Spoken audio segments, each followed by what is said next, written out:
Today we're working on the Turbo Pinto kit car.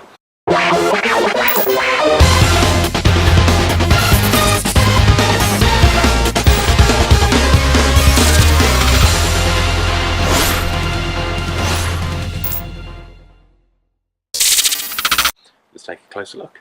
So the car itself is a Robin Hood S7. There's always a bit of a debate about what an S7 actually is. So this is a 1994 Ford Sierra donor car. So it's a stainless steel monocoque chassis with Ford Sierra donor parts, and then obviously all the various mods that I've done. The current bonnet and nose cone setup is custom, as you can probably tell because it's rough as shit. It's also going to be changing over this winter. It was a real rush job just to get the car ready for the current season. So as I'm sure you know, power plant is a 2-litre turbo Pinto. It is a bottom end from a Cortina. The head is from a EFI Sierra, and the EFI equipment is all adapted Sierra stuff. It's running baby blue WRX impressor injectors. It's a Subaru Legacy TF035, and at the moment it's just running wastegate pressure about 5 psi, and still obviously mapping it at the moment. Moving forward, going to up the boost up to probably about 12 psi, see how it goes, see how it holds together. And all of that is controlled by a self-build Mega Squirt 2 ECU, originally supplied by DIY Auto Tune. So down at the front here, it's a R33 GTST side mount intercooler that's been repurposed for a front mount. And then just hidden away behind that, we've got a aftermarket Civic alloy radiator. So today, got a couple of little jobs that we want to do. We have a turbo blanket to go on. Some big ass rubber blocks. So my exhaust at the moment, I'll show you. The rear exhaust mount is like this. It's a load of shit, but it was a real quick hack job. The previous mount that went in on this section here just kept on failing, and that's where our rubber block is going to come into it. And finally, got some parts from Bird and Power. So this is an RPM sensor. This will, with the adapter that's included, fit onto the Type 9 gearbox and give us a much more reliable speedo. So that's the plan for today. It's currently really nice weather, so hopefully it'll stay like that while we get the jobs done. First job of the morning then is going to be fitting the turbo blanket. One thing to note, the turbo blanket does have a direction. You can see it isn't symmetrical. This side can't go this side of the turbo, that side tucks under it. See, just in there, it can just tuck under. So let's get it on. So there we go, turbo blanket is on. For anyone wondering why I'm running a turbo blanket on this car as well, because I know some people aren't a fan of them, I wasn't particularly, but clutch cable right next to the turbo. As you can see, it does get hot in places, so there's going to be some other fixes done for this when I put the new cable on as well. You also got the oil feed and the coolant lines right there. And also, it's a really small engine bay, and I'm getting some really high underbonnet temps, so this is all just to try and minimise that. Next job, fixing the exhaust mount.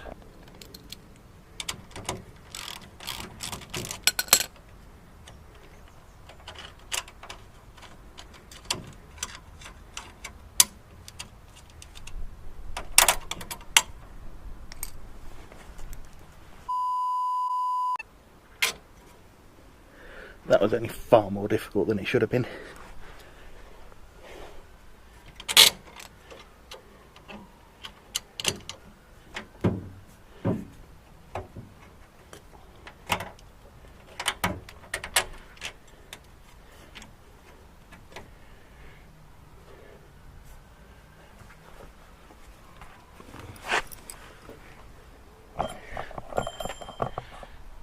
I'll take bets as well on how long before that rubber mount melts.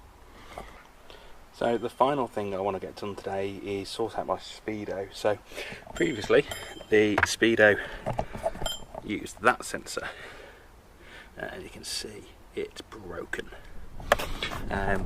So it was a magnet on prop style thing. The magnets kept on coming off anyway, so it was a pain in the arse. So the new sender actually goes in the gearbox.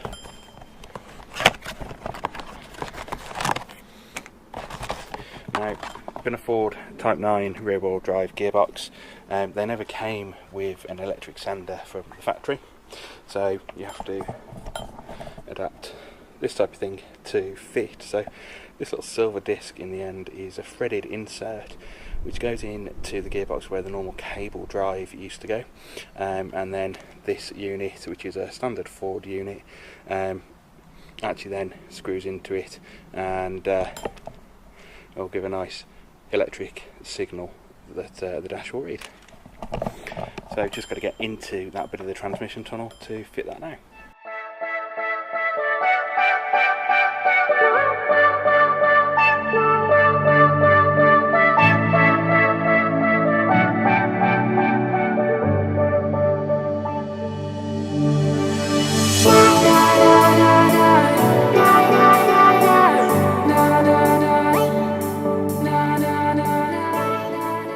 Okay, so before I can fit the sensor I need to extend the wires to it, because otherwise I'm never going to get in there to extend them once the sensor's fitted, so just going to do that now. So I've got the sender unit in for the speedo. Not a clue how you get the circuit in there. Probably really easy on a car where you've got access underneath, but on this it's an absolute nightmare. Give it a go though, and we'll see if the sensor works. I don't know if you can see that, but you can hear it. It's just started chucking it down out of nowhere. So it looks like Banana Car Club is going to save the day yet again. Just had a quick conversation with one of the guys in the club who has given me a potential answer on how to fix the difference between the sender and the dash requirements for the speedo.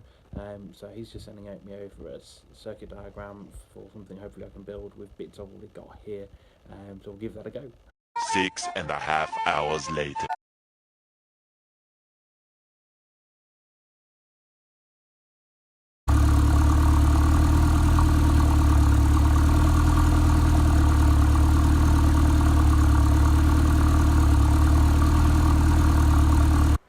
Okay, so the car has literally just been shut off after idling for 20 minutes. Just was doing it as a test to see how the underbonnet temps were, etc. It's helped turbo blankets helped a little bit, which is all I ever expected, but just this, it really impressed me. Obviously, the car's been idling for 20 minutes, and you know, I can't hold my hand there, but I can actually touch the turbo blanket and not singe the skin off my hand. That's pretty impressive.